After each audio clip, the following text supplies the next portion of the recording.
தபேகா நிர்வாகிகள் மோதலால் அதிர்ச்சி, சிக்கலில் தமிழக வெற்றிக் கழகம். தமிழ்நாட்டின் சட்டமன்ற தேர்தல் தேதி அறிவித்ததிலிருந்தே அரசியல் களமானது பல்வேறு திருப்பங்களுடன் நகர்ந்து கொண்டிருக்கிறது. சரியாக பார்த்தால் இன்னும் தேர்தலுக்கு 1 மாத காலமே இருக்கிறது என்றே சொல்லலாம். இந்த நிலையிலோ அதிமுகவில் இருந்து ஓரம் கட்டப்பட்ட முக்கிய புள்ளிகள் பலரும் திமுக, தபேகா என மாற்று முகாம்களுக்கு தாவி வரும் நிலையில் சசிகலாவின் லேட்டஸ்ட் பஞ்ச் அரசியல் வட்டாரத்தை அதிர வைத்திருக்கிறது என்றே சொல்லலாம். குறிப்பாக ஓ. பன்னீர்செல்வம் திமுகவில் இணைந்ததை துரதிர்ஷ்டவசமானது என்று குறிப்பிட்ட சசிகலா அவர்கள் அவரின் அழிவுக்காலம் நெருங்கிவிட்டது என மரண அடி கொடுத்துள்ளார். துரோகிகளுடன் எதிரிகளுடன் கைகோர்ப்பதை விட அரசியலிலிருந்தே முற்றிலும் விலகியிருப்பதே மேலானது என அவர் ஓபிஎஸ்ஐ வறுத்தெடுத்துள்ளது தற்போது பேசும் பொருளாகி இருக்கிறது. அதே சமயம் அதிமுகவின் சீனியர் தலைவரான செங்கோட்டையன் எடுத்த அதிரடி முடிவை சசிகலா மனமாற பாராட்டியிருக்கிறாராம். எதிரியுடனும் சேராமல் துரோகிகளுடனும் இணையாமல் செங்கோட்டையன் புதிய கட்சிக்கு சென்றிருப்பது நல்ல முடிவு என்று அவர் பாராட்டி தள்ளியுள்ளார். சசிகலாவின் இந்த இரட்டை நிலைப்பாடு, அதாவது ஓபிஎஸ்க்கு எதிராகவும் செங்கோட்டையனுக்கு ஆதரவாகவும் அவர் பேசியிருப்பது அதிமுகவின் தொண்டர்களிடையே பெரும் பரபரப்பையும் குழப்பத்தையும் ஏற்படுத்தியிருக்கிறது. மேலும் அது மட்டுமில்லாமல் டெல்லி மேலிடத்தின் அழுத்தத்தால் 2026 தேர்தலை கருத்தில் கொண்டு சசிகலாவை மீண்டும் கட்சியில் சேர்க்க எடப்பாடி பழனிசாமி திட்டமிடுவதாகவும் தகவல்கள் வெளிவந்துள்ளது. தென் மாவட்ட வாக்குகளை ஒன்றிணைக்க கௌரவ பதவி வழங்கி இந்த இணைப்பை சாத்தியமாக்க முயற்சிகளும் நடந்து வருகிறதாம். தமிழக அரசியலின் இருபெரும் துருவங்களில் ஒன்றான அதிமுக ஜெயலலிதாவின் மறைவுக்கு பிறகு பல்வேறு பிளவுகளையும் சட்ட போராட்டங்களையும் சந்தித்து வருகிறது. இந்த நிலையிலோ அதிமுகவிலிருந்து பல்வேறு புள்ளிகள் திமுகவில் இணைந்தது பேசும் பொருளாகி இருந்தது. அதே சமயம் தற்போது புதிய கட்சியை உருவாக்கியிருக்கும் சசிகலா அவர்கள் ஓபிஎஸ்ஐ எதிர்த்தும் செங்கோட்டையனை ஆதரித்தும் பேசியிருப்பது அவரது கூட்டணி வியூகத்தை மக்கள் மத்தியில் எதிர்பார்க்க வைத்துள்ளது. அது மட்டுமில்லாமல் அதிமுகவின் பலவீனம் என்பது தென் மாவட்டங்களில் முக்குளத்தூர் சமூக வாக்குகளில் ஏற்பட்டுள்ள சரிவு என்பதை டெல்லி மேலிடமும் தொடர்ந்து சுட்டிக்காட்டி வருகிறதாம். அதே சமயம் தற்போது சசிகலாவின் கூட்டணியானது புதிய கட்சியாக உருவெடுத்திருக்கும் செங்கோட்டையன் இணைந்திருக்கும் தமிழக வெற்றிக்களமாகத்தான் இருக்கும் என்று பல்வேறு அரசியல் நோக்கர்களும் விமர்சித்து வருகின்றனர். இந்த சமயம் பார்த்து பாஜகவும் அதிமுக பாஜக இடையிலான கூட்டணி குறித்த முக்கிய நகர்வாக வரவிருக்கும் தேர்தலுக்கான முழு பொறுப்பையும் எடப்பாடி பழனிசாமியிடம் பாஜக ஒப்படைத்து விட்டதாக தகவல்களும் வெளிவந்துள்ளது. தமிழகத்தில் திமுக அரசை வீழ்த்துவதே தங்களது முதல் இலக்கு என்று தெரிவித்துள்ள பாஜக தலைமை அதிமுக பொதுச் செயலாளர் எடப்பாடி பழனிசாமியின் தலைமையிலேயே தேசிய ஜனநாயக கூட்டணி தேர்தலை சந்திக்கும் என்றும் அறிவித்திருக்கிறது.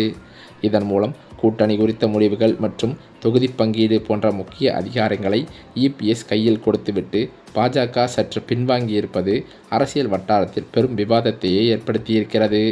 பாஜக மாநில துணைத் தலைவர் KP ராமலிங்கம் உள்ளிட்ட முக்கிய நிர்வாகிகள் எடப்பாடி பழனிசாமி தான் தமிழகத்தில் கூட்டணியின் தலைவர் என்றும் அவரே அடுத்த முதலமைச்சர் வேட்பாளர் என்றும் வெளிப்படையாக தெரிவித்துள்ளனர். அண்ணாமலைக்கு பின் மாநில தலைவராக பொறுப்பேற்றுள்ள நைனா நாகேந்திரன் அதிமுகவின் உச்சல் பூசல்களை தீர்க்க தயாராக இருப்பதாக கூறி கூட்டணியை பலப்படுத்தும் முயற்சியில் ஈடுபட்டுள்ளார். பாஜகவின் இந்த மென்மையான அணுகுமுறை ஏபிஎஸ்ஸின் ஆளுமையை அதிகரிப்பதோடு தமிழகத்தில் ஒரு வலுவான மாற்றத்தை உருவாக்குவதற்கான யுத்தியாகவே பார்க்கப்பட்டும் வருகிறது.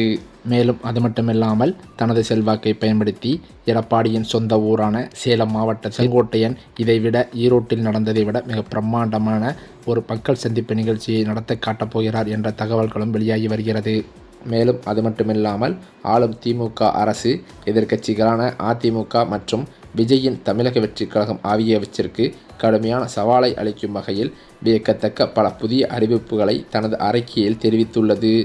இந்த தேர்தல் அறிக்கை எதிர்க்கட்சிகளின் தேர்தல் வியூகங்களை முறியடிக்கும் ஒரு முக்கிய ஆயுதமாகவே இருக்கும் என்று திமுக வட்டாரங்களும் தெரிவிக்கின்றன.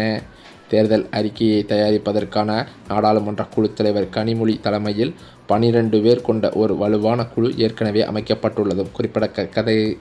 பொதுமக்கள், விவசாயிகள், வணிகர்கள் மற்றும் இளைஞர்களிடமிருந்து நேரடியாக கருத்துக்களை பெற பிரத்யேக செயலி மற்றும் வாட்ஸ்அப் வசதிகளை முதல்வர் மு.க. ஸ்டாலின் தொடங்கி வைத்துள்ளார்.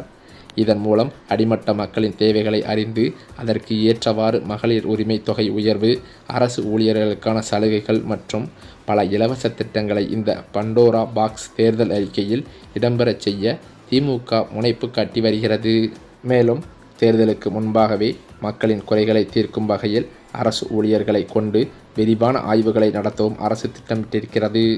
வீடுகள் தோறும் சென்று அரசு நலத்திட்டங்கள் மக்களை சென்றடைந்துள்ளதா என்பதை உறுதி செய்வதோடு பொதுமக்களின் கோரிக்கைகளை படிவங்களாக பெற்று அவற்றுக்கு தீர்வு காணவும் முடிவெடுக்கப்பட்டிருக்கிறதாம்.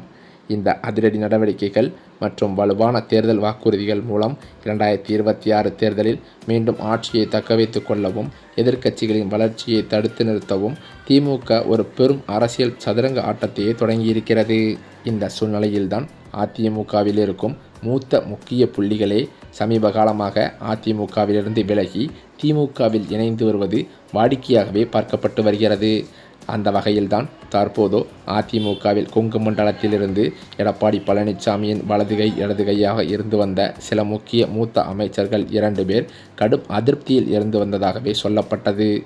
அதே சமயம் எடப்பாடி பழனிசாமியுடன் பல்வேறு முறை இந்த கொங்கு மண்டலத்தில் இருக்கும் குறைகளை சொல்லி ஏற்பாடுகளை செய்வதற்கு சில முயற்சிகள் ஏற்பட்டு வந்தாலும் எடப்பாடி பழனிசாமி கண்டுகொள்ளாமல் இருந்து வந்ததாகவே தகவல்களும் வெளிவருகின்றன.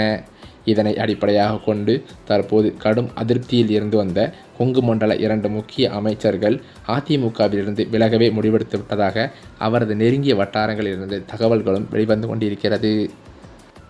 ஏனென்றால் அதிமுகவின் கோட்டையாகவே கருதப்படும் டெல்டா மாவட்டங்களில் அக்கட்சிக்குள் ஏற்பட்டுள்ள இந்த உட்கட்சி பூசலானது பொதுச் செயலாளர் எடப்பாடி பழனிசாமிக்கு பெரும் சவாலாகவே உருவெடுத்திருக்கிறது என்றே சொல்லலாம். வழக்கமாகவே அதிமுகவிற்கு வலு சேர்க்கும் கொங்கு மண்டலத்தில் ஏற்படக்கூடிய சிறு சரிவுகளை டெல்டா மாவட்டங்களில் அறுவடை செய்யும் வாக்குகளை வைத்து ஈடுகட்டி விடலாம் என்று எடப்பாடி பழனிசாமிக்கு ஒரு எண்ணம் இருந்து வந்தது. ஆனால் அந்த எண்ணத்தில் தற்போது மண்ணெல்லை போடும் வகையில் சில டெல்டா மாவட்டத்தின் மூத்த அமைச்சர்கள் அதிமுகவிலேயே பல உட்கட்சி பூசல்களை ஏற்படுத்திவிட்டு கட்சியின் செயல்பாடுகளையும் கட்டமைப்புகளையும் சிதைத்து வருவதாக எடப்பாடி பழனிசாமிக்கு தகவல்கள் வந்துள்ளதாகவும் சொல்லப்படுகிறது. அது என்னவென்றால் பல கூட்டணி கட்சிகளை இணைப்பதுடன் பல்வேறு முக்கிய புள்ளிகளை அதிமுகவிலிருந்து திமுகவிற்கு இழுப்பதுதான் என்பதும் சொல்லப்படுகிறது. மேலும் கட்சியை அடகு வைத்து விட்டீர்கள் என்று பல புகார்களையே எடப்பாடியிடம் கூறி வருவதாகவும் சொல்லப்படுகிறது. இதன் காரணத்தினால் எடப்பாடியிடம் கடும் மோதல்களும் கண்டிப்பாக அதிமுகவிலிருந்து பல புள்ளிகள் வெளியேறி திமுகவில் இணைவதற்கு வாய்ப்புள்ளதாகவே தகவல்கள் வெளிவந்துள்ளது. மேலும் அது மட்டுமில்லாமல் பாஜகவுடன் அதிமுக கூட்டணி வைத்ததிலிருந்தே அதிமுகவிற்குள் பல்வேறு பிரச்சனைகள் நிகழ்ந்து வருவதாக அதிமுகவின் முக்கிய அமைச்சர்கள் மத்தியில் பேச்சுக்களும் அடிபட்டது. இந்த சூழ்நிலையில் பல்வேறு புள்ளிகள் அதிமுகவிலிருந்து திமுகவில் இணைந்து வருவதும் குறிப்பிடத்தக்கது. அது மட்டுமில்லாமல் தற்போது தேர்தல் தேதி அறிவிக்கப்பட்டதிலிருந்தே தமிழ்நாட்டின் அரசியல் சூழலானது அனல் பறக்க தொடங்கியிருக்கிறது என்றே சொல்லலாம். இந்த சூழ்நிலையில் தமிழக வெற்றிக் கழகத்தின் வேட்பாளர் பட்டியலானது வெளியிடப் போவதாக தமிழக வெற்றிக் கழக நிர்வாகிகள் மத்தியில் பேச்சுக்கள் அடிபட்டுள்ளது. அது மட்டுமில்லாமல் தவேக நிர்வாகிகளுக்குள் இதனால் புகைச்சல் வரலாம் என்றும் சொல்லப்படுகிறது.